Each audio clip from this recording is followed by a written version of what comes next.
So mga sangkay, pag-usapan po natin ito kasi nag-umpisa na ang damputan sa kalye.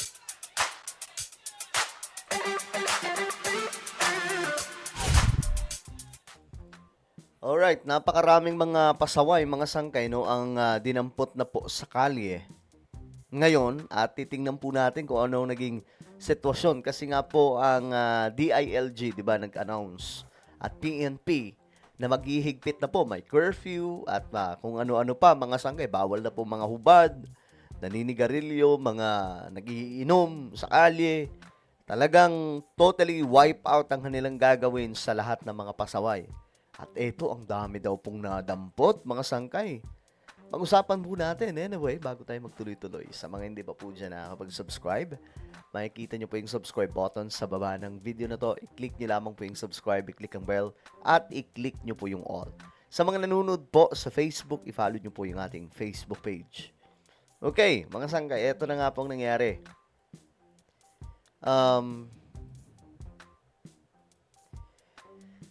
Nasa 5,000 daw po na individual ang naitalang lumabag sa unang arangkada, mga sangkay, ng pagdampot sa lahat ng mga pasaway sa kalsada. Ito, panoorin po natin.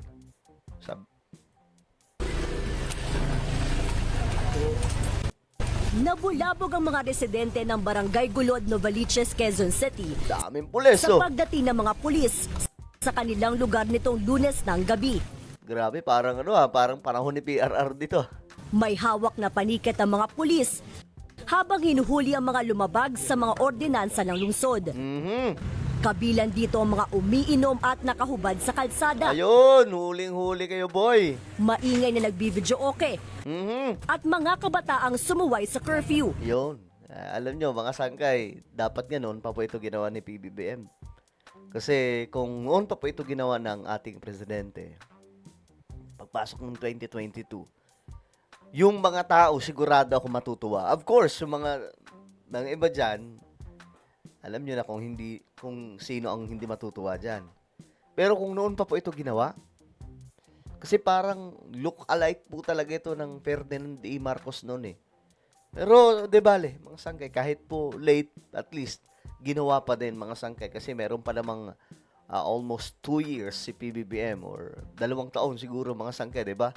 Ang igugugol pa niya sa pwesto. Napasugod sa barangay ang isang nanay dahil kasama ang 3 niyang dalagita sa mga dinampot na menor de edad dahil sa paglabag sa curfew. Ayan, ang kukulit, 'di ba?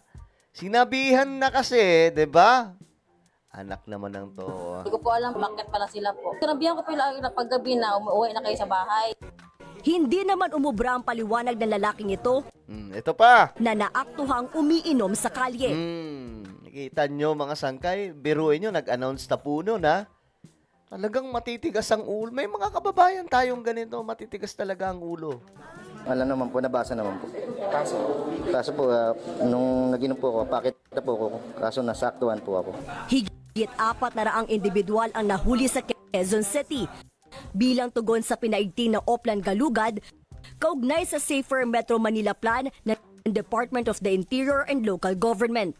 Ayan, di ba ganda to, mga sangkay? Kasi, alam nyo, pinagmumulan po ng krimen ang pagiging halimbawa, maluwag sa kalsada, wala pong nagbabantay, wala pong naninita.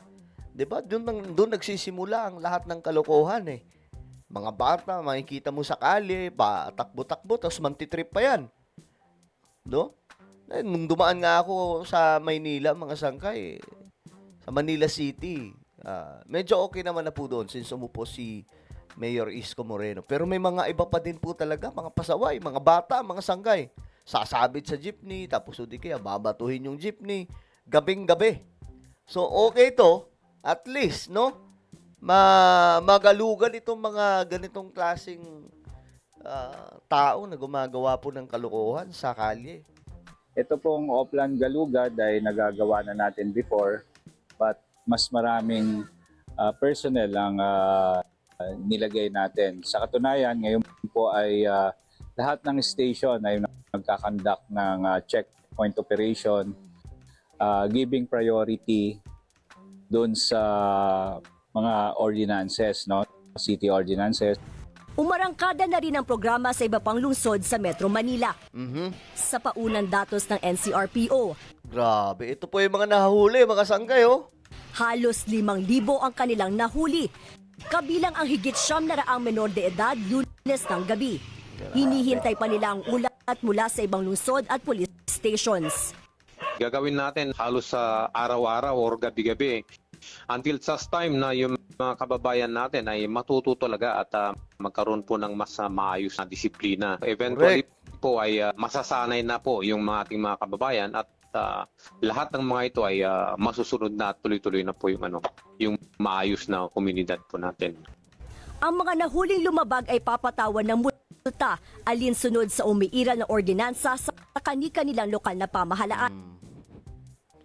Nung panahon ni Ferdinand E. Marcos, mga sangkay, di ba mayroon, napag-usapan na po natin dito yung may selda ng mga lasing noon. Di ba? Dati may selda ng mga lasing sa mga kalsada. Kapag ka nahuli ka, umiinom, pag-ewang-gewang, lumabag sa curfew, rekta ka doon ka ilalagay sa selda ng mga lasing. Pero ang nun, walang multa. Pero ang ginagawa sa kanila noon, bago sila pakawalan, buong araw silang magko-community service. So hindi na po sila uulit. Pero inyo pagkatapos nun, magbubunot sila doon ng mga damo-damo sa gilid, maglilinis sa buong kalsada. Buong araw nila gagawin yun. Lahat po ng mga nahuhuli. So, dapat ganito din po ang implement, no? Sana marinig po tayo ni DILG Secretary Rimulya. Sir, very good. Sana, dagdagan pa po. Dagdagan ng, siguro, pag nahuli, kung may multa man, ayos. Pero, mas mabuti mag-community service sila. Ipalinis yung, halimbawa na lamang, yung estero na madumi. O, doon kayo. Linisin nyo yan buong araw. Diba? Para talagang tumino. Binatikos naman na Kabataan Party List ang naturang programa. Ayan na naman tayo. Naanilay isang band-aid solution sa lumalalang krisis sa bansa. This is anti-poor Ayan na naman. Anti-poor daw. Anak ng tipaklong yan. and elitist of these policies. Dapat instead ng paglabas ng baton, iharap ng maayos ni Pangulong Marcos Jr. yung mga ugat ng kahirapan ng mamamayang Pilipino. Hindi pinag-uusapan dito yung kahirapan. Anak ng tipaklong yan. Pinag-uusapan dito peace and order. Ayos ka lang ba, madam? Wala naman nakakasakit sa a little less on sensibility and civic duty. Yan yung sinasabi ko eh. Ang kukontra dito, alam nyo na kung sino. Dapat, if you're part of the problem, be part of the solution. Correct. Imbis na nag-criticize sila, tignan naman nila yung overall effect bago sila mag-judge yung ginagawa namin. Mismo. Samantala, suportado ng Commission on Human Rights ang pagpapalakas sa seguridad ng publiko. Pero babantayan nila ang pagpapatupad nito. Gusto lang namin magpaalala sa ating mga kapulisan na during the implementation of these ordinances ay i-exercise po sana nila yung maximum tolerance at maiwasan po yung mga abuses na posibleng mangyari. Wala pang naiulat na reklamo sa CHR kaugnay sa mga Oplan Galugad mula kagabi. Bukas ang tanggapan ng CHR para tumanggap ng mga reklamo. Okay. So, ayan, mga sangkay, mas maganda dito, maglagay po sila ng parang dashcam, yung camera sa uniform. O di kaya may mga suot yan, mga sangkay, mga pulis, para makita talaga. Kasi dati, ginagawa po ito, panahon po ata ni PRRD, no? Iba lang yung pangalan noon kasi talagang rampant yun kasi yung mga addictos yung tinarget noon eh. Ito ngayon, mga sangkay, lahat na. Ito yung kinagandahan din kasi yung Oplan Galugad, lahat may iwasan dito. Bawal na yung mga hubad sa kalye, bawal na yung mga nagiinuman. So, kapag lalong-lalo na kapag gumagawa ka ng mga kababalaghan sa kalsada, nagbebenta ka ng ipinagbabawal na pulburon, talaga mahuhuli ka. Ganun kabilis. Diba? So, kayo ba, masaya ba kayo na ganito ang nangyayari? Ako kasi, okay sa akin to eh. Okay sa akin to kasi para maiwasan po yung mga delikadong krimen sa kalsada, di ba? Hold up at kung ano-ano pa. Well, ano po ang inyong opinion? Comment down below. Meron po tayong YouTube channel. Ito po isang kay Revelation. Hanapin nyo po ito sa YouTube ngayon din. Kapag nakita nyo na, i-click nyo po yung subscribe, i-click ang bell, at i-click nyo po yung all. Ako na po ay magpapaalam. Mag-iingat pong lahat. God bless everyone.